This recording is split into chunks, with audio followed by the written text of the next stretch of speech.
Assalamualaikum warahmatullahi wabarakatuh. Alhamdulillah wassalatu wassalamu ala asrofil anbiya'i wal mursalin wa ala alihi wa sahbihi ajma'in amma ba'd. Apa kabar semuanya anak-anakku? Semoga kalian semua dalam keadaan sehat walafiat dan selalu dalam lindungan Allah Subhanahu wa taala. Alhamdulillah, hari ini kembali kita berjumpa dalam pembelajaran bahasa Indonesia tentang ide pokok sebuah paragraf. Namun sebelumnya, mari kita berdoa. Auzubillahi minasyaitonirrajim. Bismillahirrahmanirrahim. Raditu billahi rabbah wa bil islami dina wa bi Muhammadin nabiyya wa rasula. Rabbi zidni ilma warzuqni fahma warzuqni bis-sholihin. Amin. Baik, silakan kalian persiapkan alat tulisnya, bukunya. Kemudian perhatikan, cermati, fokus kepada materi yang Ustadz sampaikan. Baik, tujuan pembelajaran kita pada hari ini mampu menjelaskan pengertian ide pokok atau kalimat utama, mampu menentukan ide pokok kalimat utama pada paragraf, kemudian yang terakhir mampu menjelaskan ciri ide pokok atau kalimat utama.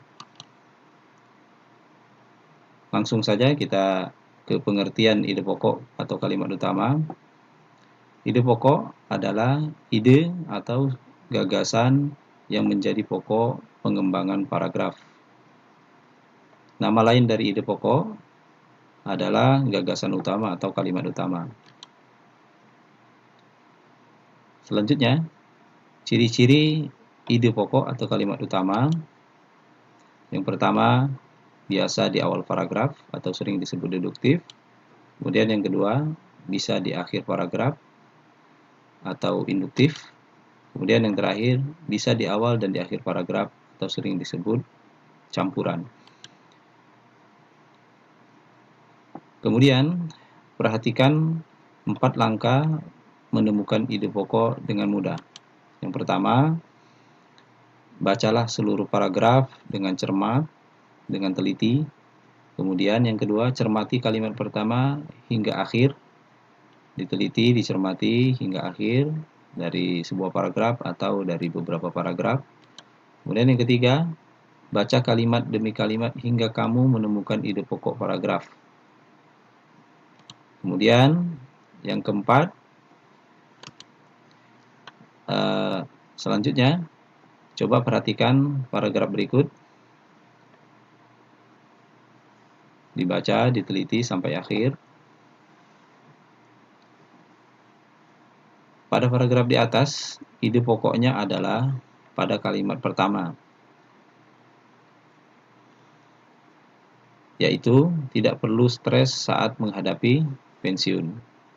Kenapa? Coba kita perhatikan penjelasan berikut. Kalau kita perhatikan kalimat-kalimat lain, fungsinya hanya sebagai penjelas dari kalimat utama, dari kalimat pertama tadi.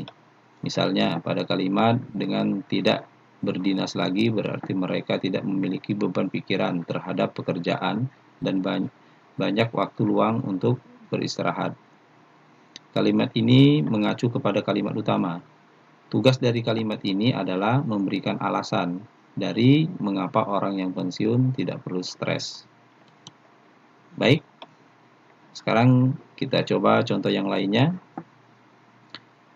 Silakan kalian cermati dan baca dari awal hingga akhir, sebagaimana tadi yang saya jelaskan, cara mudah atau 4 langkah untuk menemukan ide pokok sebuah paragraf. Pada paragraf ini, ide pokoknya adalah bencana banjir menimbulkan berbagai penyakit. Nah, sekarang ada yang tahu kenapa? Baik. Perhatikan penjelasan berikut. Seperti yang bisa kita lihat di atas, kalimat lain dalam paragraf ini hanya menjelaskan penyakit-penyakitnya. Pada kalimat 2, misalnya, kalimat tersebut berisi contoh dari penyakit yang ditimbulkan. Di sisi lain, kalimat terakhir menjelaskan penyebab dari munculnya penyakit tersebut.